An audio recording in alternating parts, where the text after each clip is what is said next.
Superintendent of పోలీస్కి 2 representations ఇవ్వడం కోసం గ్రీవెన్స్ డేన మేమందరం కలిసి రావడం జరిగింది. దీని తర్వాత డీజీపీ గారికి కూడా ఈ 2 రిప్రజెంటేషన్స్ పర్సనల్గా వెళ్ళి ఇవ్వడానికి ప్రయత్నం చేస్తాం. ఈ 2 రిప్రజెంటేషన్స్ ఏమిటాయంటే 31వ తారీఖున చరిత్రలో కని విని ఎరుగనటువంటి ఒక ఘోరమైన సంఘటన గుంటూరు పట్టణంలో జరిగింది. మీ అందరికీ తెలుసు. బహుశా ఆంధ్ర రాష్ట్ర చరిత్రలోనే కాదు,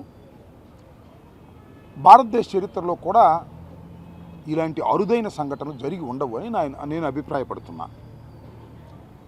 37వ తారీఖున 5 గంటల నుంచి రాత్రి 12:20 వరకు మా ఇంటి మీద, ఆఫీస్ మీద పెద్ద ఎత్తున దాడి చేశారు.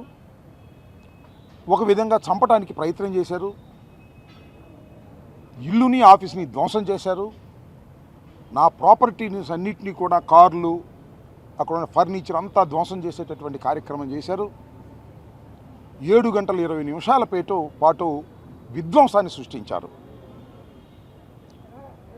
ఆ తర్వాత నన్ను అరెస్ట్ చేశారు, జైలుకి పంపించారు. 18 రోజుల తర్వాత న్యాయస్థానాల తీర్పుతో నేను బయటకు రావటం జరిగింది. ఆ తర్వాత నా ఇంటి మీద జరిగినటువంటి దాడి ప్రపంచమంతా చూసినా కూడా police has not taken any action. చాలా దురదృష్టం. అది భారతదేశ చరిత్రలోనే చాలా దురదృష్టం. నేను కంప్లైంట్ ఇచ్చేంతవరకు అసలు యాక్షన్కి వెళ్ళలేదు, కేసు కూడా రిజిస్టర్ చేయలేదు. జనరల్గా పోలీసులు ఏం చేయాలంటే ఒక సంఘటన జరిగితే సూమోటివ్గా కేసు బుక్ చేయాలి. నా ఇంటి మీద 31వ తారీఖున జరిగినటువంటి దాడి కానీ, సంఘటన కానీ police has not registered even a case. 1వ తారీఖున నన్ను కోర్టులో ప్రొడ్యూస్ చేసిన తర్వాత కోర్టు వారి యొక్క అనుమతితో నా లీగల్ అడ్వైజర్ చెప్తే కంప్లైంట్ రాసి సంతకం పెడితే ఆ కంప్లైంట్ తీసుకెళ్ళిస్తే 2వ తారీఖున కేసు బుక్ చేశారు. ఎవరి మీద? నా ఇంటి మీద దాడి చేసిన వారి మీద నేను ఇచ్చిన కంప్లైంట్ను పురస్కరించుకొని. అప్పుడు దాకా ఆగాల్సిన అవసరం లేదు. Police has to register a case సూమోటివ్.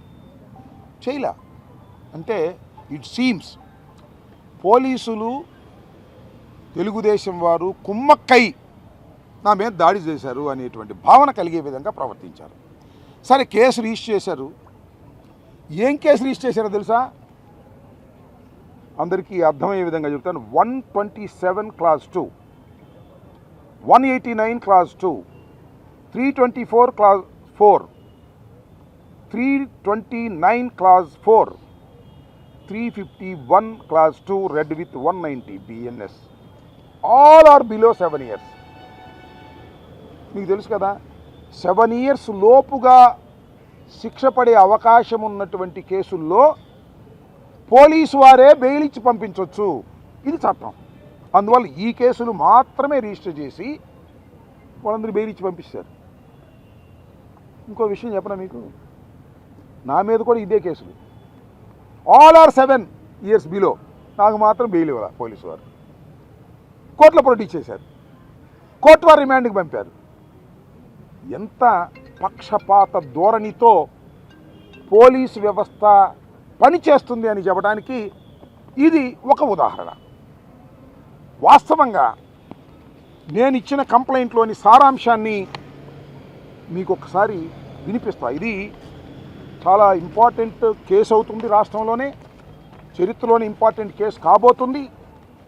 దీన్ని పోలీసు వారు యాక్షన్ తీసుకోకపోతే, చట్టం తన పని తాను ఇక్కడ చేయకపోతే హైకోర్టు, సుప్రీంకోర్టు కూడా వెళ్ళి దీనిలో లాజికల్గా పోలీసు వారు చేసినటువంటి అఘాయిత్యాల గురించి, తెలుగుదేశం వాళ్ళు చేసినటువంటి అఘాయిత్యాల గురించి ప్రపంచానికి తెలియపరిచే విధంగా, డెసిషన్స్ వచ్చే విధంగా కోర్టుల్లో మేము ఫైట్ చేస్తామని కూడా ఈ సందర్భంగా నేను చెప్పదలుచుకున్నాను.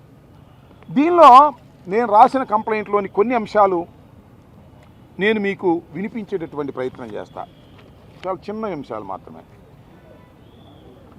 In view of the seriousness of the offence committed I must respectfully request you to register an FIR forthwith for all applicable cognizable offences. ఏవైతే కాగ్నిజబుల్ అఫెన్సెస్ అప్లై అవుతాయో వాటన్నిటి మీద మీరు నా ఇంటి మీద జరిగిన దాడి మీద కేసు రిజిస్టర్ చేయండి అని రాశా. దానిలో including offence relating to attempt to murder, నన్ను చంపడానికి ప్రయత్నం చేశారు, అది కూడా పెట్టండి అన్న. Unlawful assembly, writing with deadly weapons, criminal trespass, wrongful confinement, criminal intimidation and mischief causing damage to property. నా ప్రాపర్టీని డ్యామేజ్ చేశారు, కార్లు పగలగొట్టారు, నా మిత్రుల కార్లు పగలగొట్టారు, ఇల్లు పగలగొట్టారు, ఆఫీస్ పగలగొట్టారు, ఫర్నిచర్ పగలగొట్టారు. వీటన్నిటి మీద damage property against all persons involved. I further request you to identify, గుర్తించండి, trace and arrest all the accused persons involved in the commission of the said offence, seized and preserve all video and photograph evidence and conduct a fair, impartial and effective investigation in accordance with all. నేను రాసిన దానిలో ఏమైనా తప్పు ఉందో చెప్పమని అడుగుతా ఉన్నా ప్రజానీకాన్ని. మీరు ఎమ్మటే యాక్షన్లోకి రండి, ఫోటోగ్రాఫ్స్ ఉన్నాయి తీసుకోండి, వీడియోలు ఉన్నాయి తీసుకోండి, అన్ని టీవీ కెమెరాల్లో వచ్చేసినాయి, ఆల్ ఛానల్స్ అక్కడే ఉన్నాయి ఆ రోజు, వాటిలో తీసుకోండి. అంటే ఇంతవరకు ఈ సింపుల్ సెక్షన్స్తో కేసు బుక్ చేసి వాళ్ళని బయటికి పంపించేశారు. ఇది చాలా దురదృష్టకరమైనటువంటి విషయం. వాళ్ళు పెట్టిన ఏంటి, 127(2) అంటే 1 year punishment, 189(2) 6 months punishment, 324(4) మిచీఫ్ 2 years punishment, 329(4) clause 4 criminal trespass and house 1 year, 351 clause 2 criminal intimidation 2 years. అన్నీ బిలో 7 years. ఎందుకంటే శుభ్రంగా ఎక్యూజ్డ్ అందరినీ కూడా బెయిల్ ఇచ్చి పంపించడానికి కావాల్సిన సెక్షన్స్ మాత్రమే వేశారు ఆ సిఐ గారు. ఆ సిఐ గారు తెలుసు కదా, గంగా వెంకటేశ్వర్లు గారు లోకేష్ గారి బంధువు. ఇంతకు ముందు కూడా చెప్పేవాళ్ళు చెప్పట్లా. గంగా వెంకటేశ్వర్లు గారు సింపుల్గా ఇవి వేసేసి వాళ్ళని రిలీజ్ చేసి పంపించాడు. వాళ్ళ పోలీస్ స్టేషన్కి వచ్చారో కూడా నాకు తెలియదు. ఇలా పార్షియల్గా వ్యవహరించారు. రెండో అంశం ఏంటంటే అసలు నిజంగా వేయాల్సిన సెక్షన్స్ ఏమిటాయంటే 118 clause 2 voluntary causing hurt of grievous hurt by dangerous weapons and means. Dangerous weapons తీసుకొచ్చారు వాళ్ళు, చూశారు కదా, పలుగులు, కత్తులు, రాడ్లు, పెట్రోల్ బాంబులు తీసుకొచ్చారు. దీనికి ఇంప్రిజన్మెంట్ ఫర్ లైఫ్. ఇదేస్తే ఇన్ఫర్మేషన్ ఫర్ లైఫ్ ఉంటుంది కాబట్టి వాళ్ళని రిలీజ్ చేయడానికి వీలు కాదు కాబట్టి ఆ సెక్షన్ వేయలే. ఇంకోటి 109 అటెంప్ట్ టు మర్డర్, నన్ను చంపడానికి ప్రయత్నం చేశారు, నా పిల్లల్ని చంపడానికి ప్రయత్నం చేశారు, ఇదేమంటే ఇది 10 years, దీన్ని వేయలే. 192 wantonly giving provocation with intent to cause riots in rioting be committed if not committed, ఇది కూడా 1 year.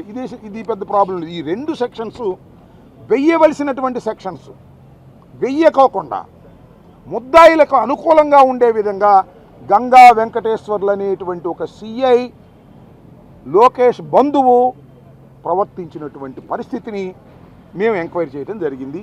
అదే విషయాన్ని సూపరింటెండెంట్ ఆఫ్ పోలీసుకి చెప్పడం జరిగింది. మేము ఫైనల్గా కోరింది ఏంటంటే ఈ గంగా వెంకటేశ్వర్లు అనే వ్యక్తి ఎక్యూజ్డ్తో కొల్యూడైపోయాడు కాబట్టి ఒక సుపీరియర్ ఆఫీసర్తో లేదా ఒక సిట్తో విచారణ జరిపించి దీనిలో న్యాయం చేయండి అని ఈ మొదటి రిప్రజెంటేషన్ మేము ఇవ్వటం జరిగింది అని ఈ సందర్భంగా చెప్పదలుచుకుని ఏం యాక్షన్ తీసుకుంటారో నేను తర్వాత చూస్తాం. ఇంకపోతే ద నెక్స్ట్ రిప్రజెంటేషన్ 2 ఇచ్చాను. మొదటి దాని పరిస్థితి అది. రెండవ రిప్రజెంటేషన్ ఏంటంటే ఇది చాలా విచిత్రమైన ఘోరమైన పరిస్థితి. 10:20కి రాత్రి నన్ను అరెస్ట్ చేశారు అఫీషియల్గా. అరెస్ట్ చేయగానే మా మిత్రులందరూ, ఇక్కడ ఉన్న వాళ్ళందరూ, అమ్మాయ రాంబాబు బతికిపోయాడరా, లేకపోతే ఏమైపోయాడో, అంతమంది పోలీసులు ఉన్నారు, అయినా సరే పెట్రోల్ బాంబులు వేస్తున్నారు, పరుగులేసి ఇల్లు పగలగొడుతున్నారు, 10:20కి అరెస్ట్ చేశారంటే పోనేలే సేఫ్లోకి వెళ్ళిపోయాడు, జైల్లోకి వెళ్ళిపోతాడు, అక్కడైనా సేఫ్గా ఉంటాడని సంతోషపడ్డారు ఒక విధంగా. ఆ తర్వాత కూడా 12:20 దాకా వెళ్ళా అక్కడే ఉన్నారు ఈ మాబ్ అంతా, తెలుగుదేశం నాయకులు అందరూ కూడా. 12-20కి వాళ్ళకి అలుపు వచ్చింది, వెళ్ళిపోయారు. పోలీసులు ఏం పంపల, అలుపు వచ్చి వెళ్ళిపోయారు వాళ్ళు. ఇంకొక పెద్ద విషయాన్ని మీకు నేను కోర్టులో కూడా వివరించాను, దాని మీద రిప్రజెంటేషన్ చేయడం జరిగింది. అదేమిటంటే నల్లపాడు పోలీస్ స్టేషన్లో 10:40కో 10:60కో నన్ను లాకప్లో వేసిన తర్వాత 2:30కి నన్ను లాకప్ నుంచి బయటికి తీశారు. పాస్ పోసుకోవడానికి తీలా, మంచిలు తాగడానికి తీలా, ఎందుకంటే లోపలే బాత్రూమ్ పడితే లోపలే వాటర్ బాటిల్ ఉంది. తీసుకొచ్చి నల్లపాడు పోలీస్ స్టేషన్లో పైకి తీసుకెళ్ళి అక్కడ రూమ్లో కూర్చోబెట్టి నన్ను హెరాస్ చేయడానికి ప్రయత్నం చేశారు. కాళ్ళని పైకి లాగటం, పగలు తీయటం. ఇద్దరు కానిస్టేబుల్స్, ఈ వంశీ అనే సిఐ, గంగా వెంకటేశ్వర. అసలు గంగా వెంకటేశ్వర ఎందుకు వచ్చాడు తెలియదు. రాత్రి 2:30కి వచ్చాడు డ్రెస్సులో.